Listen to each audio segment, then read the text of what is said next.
Habang papalapit ang Pasko, nagbigay ng paalala ang Philippine National Police sa publiko na magdoble ingat sa mga pamilihan, mall, terminal at iba pang lugar na dinadagsa ng tao ngayong holiday season. Pinayuhan ni Acting Chief PNP, Police Lieutenant General Jose Melencio Nartates Jr.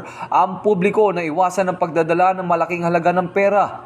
Gumamit ng digital payments, panatiliing nasa harapan ng bag at iwasang i-display ang mga mamahaling gamit. Paalala rin ang tamang paggamit ng Christmas lights upang maiwasan ang sunog. Para sa mga biyahero at motorista, tiyaking nakalakan sa sakyan at maging alerto sa detalye ng mga ride-hailing drivers.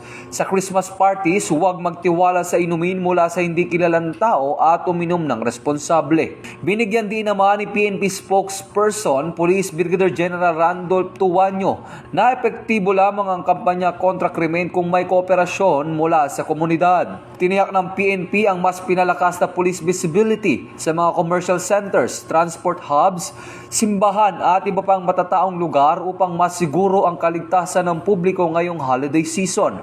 Ito ang bagong PNP para sa bagong Pilipinas, serbisyong mabilis, tapat at nararamdaman.